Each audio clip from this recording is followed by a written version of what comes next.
A well-established mind, a mind which is in a state of samyukti, is referred to as a kalpavriksha. If you organize your mind to a certain level of organization, it in turn organizes the whole system. Your body, your emotion, your energies, everything gets organized in that direction. Once all these four dimensions of you, your physical body, your mind, your emotion and the fundamental life energies are organized in one direction. Once you're like this, anything that you wish happens without even lifting a little finger actually. It would help to assist it with activity, but even without doing any activity, you can still manifest what you want if you organize these four dimensions in one direction and keep it unwavering in that direction for a certain period of time. Right now the problem with your mind is, every moment it is changing its direction. It is like you want to travel somewhere and every 2 steps if you keep changing your direction, the question of you reaching the destination is very remote unless it happens by chance. So, organizing our minds and in turn organizing the whole system and these four basic dimensions of who you are right now in one direction, if you do this, you are a kalpavriksha yourself. Anything that you wish will happen. But right now, if you look at your lives, everything that you have wished for till now, if it happens, you have finished. Everything and everybody that you have desired for, if all of that lands up in your house today, could you live with that? So if you want to become empowered, it is also important that you become responsible as to what you ask for and what you don't. Right now the world's situation is just this, we are hugely empowered with technology. Today it doesn't take six billion people to destroy this planet. One man by pressing the wrong button can destroy the whole planet. When we are empowered like this, it's very important that our physical action, emotional action, mental action and energy actions are controlled and properly directed. If it is not so, we become destructive, self-destructive. Right now, that is our problem. The technology, which is supposed to make our life beautiful and easy, has become the source of all the problem that we are destroying the very basis of our life, which is the planet. So what should have been a boon, we are making a curse out of it. What has brought incredible levels of comfort and convenience to us in the last 100 years or so has also become a threat to our life simply because we are not conscious action, we are in a compulsive state of action. So organizing our minds fundamentally means moving from a compulsive state of activity to a conscious state of activity. You might have heard of people for whom they asked for something and beyond all expectations it came true for them. Generally this happens to people who are in faith. Now, let's say you want to build a house. If you start thinking, oh, I want to build a house. To build a house I need 50 lakhs, but I have only 50 rupees in my pocket. Not possible, not possible, not possible. The moment you say not possible, you are also saying, I don't want it. So on one level, you're creating a desire that you want something, on another level, you're saying, I don't want it. So in this conflict, it may not happen.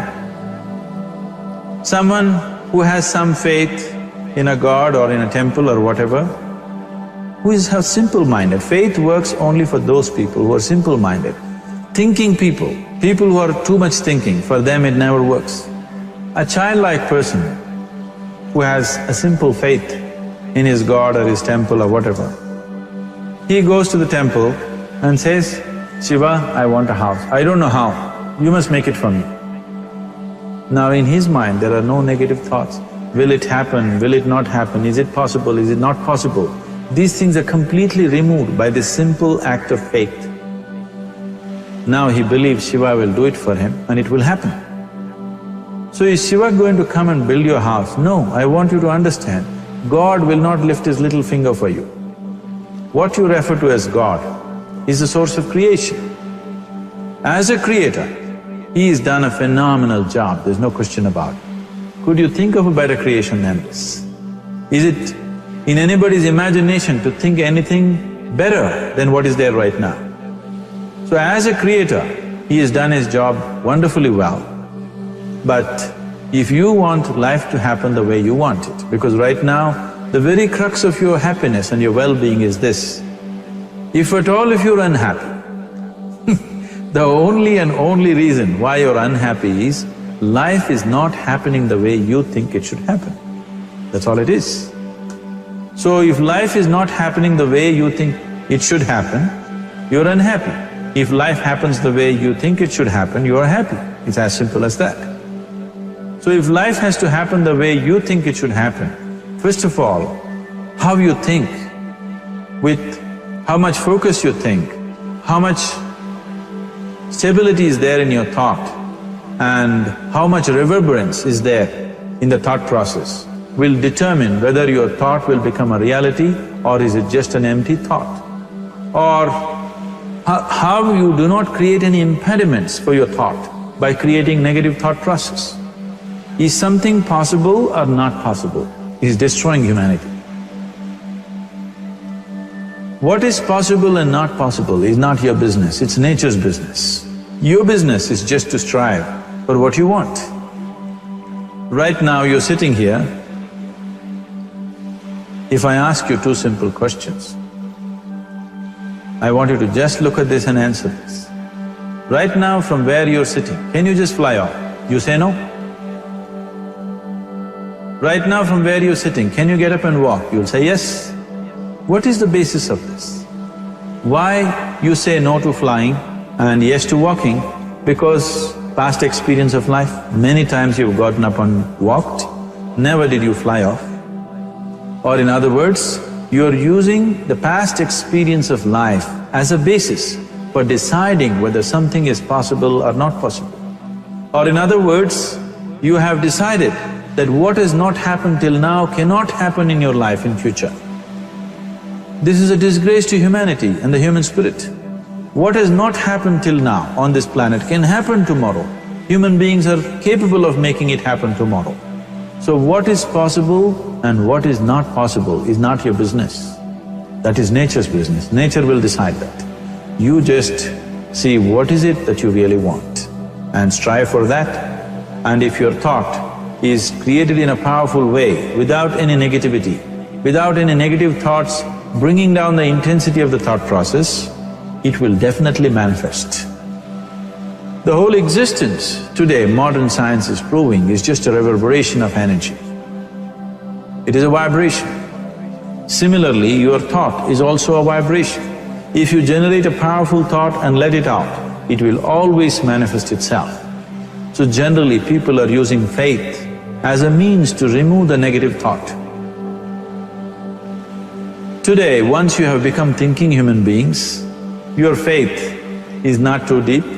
It doesn't matter how much faith you think you have, somewhere doubts always crop up.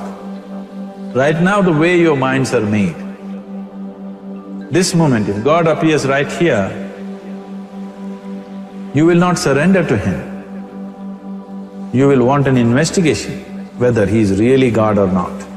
With this kind of mind, you should not waste your time on faith. So there is an alternative, which is commitment. If you simply commit yourself to creating what you really care for, now once again, your thought gets organized in such a way, there is no such thing as whether it's possible or not possible. There is no hurdle in your thought process. Your thought flows freely towards what you want. Once this happens, making it happen will also naturally follow. So to create what you really care for, first and foremost thing is that what you want must be well manifested in your mind, that this is what I want. Is that what you really want? You must look at it, because any number of things in your life you have thought, this is it. The moment you reach there, you realize that's not it, it's the next one and the next one and the next one. So what is it that one really wants is one thing. First of all, we must explore. Once that is clear and we are committed to creating it, now there is a continuous process of thought in that direction. Once you can maintain a steady stream of thought without changing direction, definitely this is going to happen in your life, or it will definitely manifest as a reality in your life. So, either you make this human form into a kalpavriksha, or you make it into one big mess, which is happening all over. One reason why we have not created the kind of world that all of us would want to live in is, too many people are busy looking up. Too many people are interested in other planets, they're not interested in this planet. But every aspect of their life they're checking out with other planets. And further, too many people are in service of heaven, they're not on service of this earth. I think right now we need people who are in service of this earth, not heaven. I believe if heaven is closer to divine than where we are, if that is so, I believe they're a little more organized than us, they don't need help from us. This has been a major problem on the planet. Anything that is valuable for a human being, anything that is good, the highest aspects of human life have unfortunately been exported to heaven. For example, if you say love, people say God is loving. We do not know whether God is loving or not. Human beings are capable of love.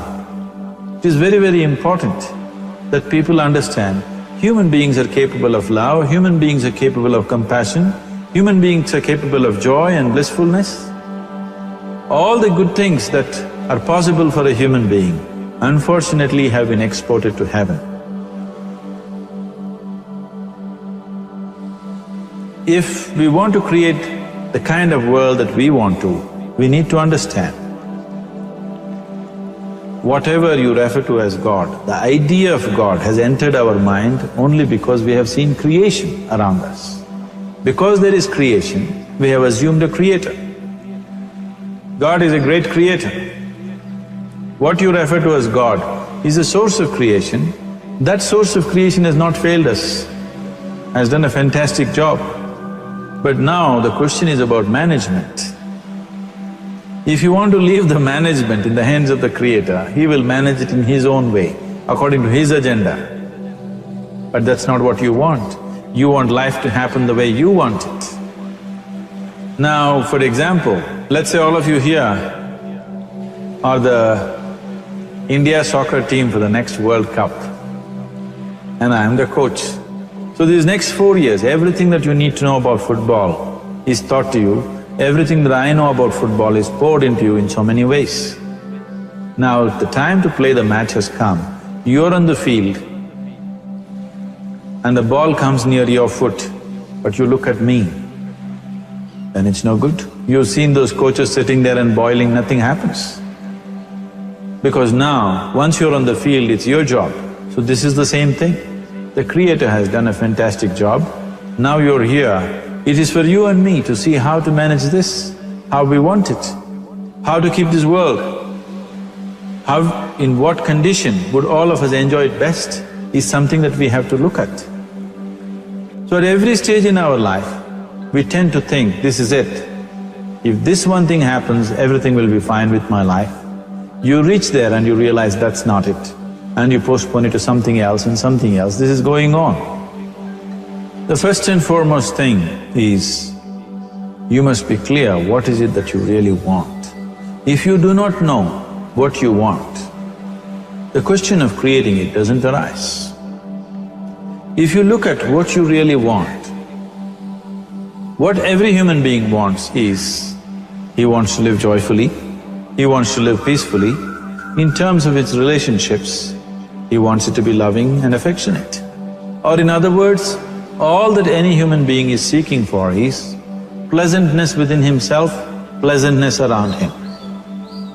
If this pleasantness, if it happens in our body, we call this health and pleasure. If it happens in our mind, we call this peace and joy. If it happens in our emotion, we call this love and compassion. If it happens in our energy, we call this blissfulness and ecstasy. This is all that a human being is looking for. Whether he is going to his office to work, he wants to make money, build a career, build a family, he sits in the bar, sits in the temple, he is still looking for the same thing. Pleasantness within, pleasantness around. If this is what we want to create, I think it's time we addressed it directly and commit ourselves to creating it. So you want to create yourself as a peaceful human being, joyful human being, loving human being, a pleasant human being on all levels. And do you also want a world like this? A peaceful world, a loving world, a joyful world. No, I want greenery, I want food. When we say a joyful world, that means everything that you want has happened. So this is all that you're looking for. So all that you need to do is commit yourself to creating it, to create a peaceful, joyful and loving world, both for yourself and everybody around you. Every day in the morning, if you start your day with this simple thought in your mind, that today, wherever I go, I will create a peaceful, loving and joyful world. If you fall down 100 times in the day, what does it matter? For a committed man, there is no such thing as failure. If you fall down 100 times, 100 lessons to be learnt. If you commit yourself like this to creating what you really care for, now your mind gets organized. Once your mind gets organized, the way you think is the way you feel, your emotion will get organized. Once your thought and emotion is organized, your energies will get organized in the same direction.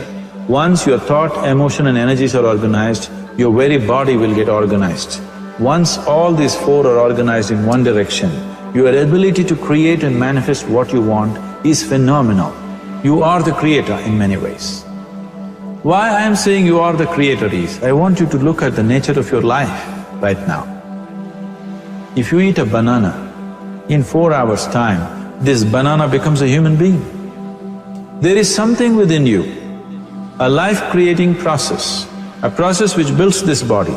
The manufacturer of this body is within. You give him a banana, he makes a human being out of that banana. Transforming a banana into a human being is not a small thing, it is a phenomenon. It is just that this phenomena is happening within you unconsciously. If you could only consciously manifest this, making a banana into a human being, you are the creator. You are nothing less than that. As the theory of evolution goes, to make a monkey into a human being, it took millions of years. Over an afternoon, you can make a banana into a human being or whatever else, a piece of bread that you eat, into a human being. So, the very source of creation is functioning within you. If you organize these four dimensions of mind, emotion, body and energy in one direction, the source of creation is with you. You are the creator, what you want to create will happen to you effortlessly. Once you're organized like this, now you are not a mess, you are a kalpavruksha. You have the power to create what you want. There are tools and technologies as to how to organize this system in such a way that instead of being a psychological mess, you can make yourself into a kalpavruksha. This culture, these traditions, the whole technology of yoga is just about this, transforming yourself from being just a piece of creation to the creator himself. This is not in search of God, this is in search of becoming a God. This is not in search of divine, this is in search of becoming divine, because that which you call as divine, that which is the source of existence, is throbbing within you every moment of your life. Otherwise, a piece of bread cannot become a human being in the course of an afternoon. So, shifting from being just a piece of flesh and blood to becoming a creator, there is a whole science and technology for this. There are tools to make this happen. That which is the source of creation is functioning within you every moment of your life. It is just that, have you kept access to that dimension or not? Organizing the four basic elements of your life will give you that access. There are tools and technologies to do this. The whole science of yoga, the whole technology that we refer to as yoga is just about this, transforming yourself from being just a piece of creation to become a creator.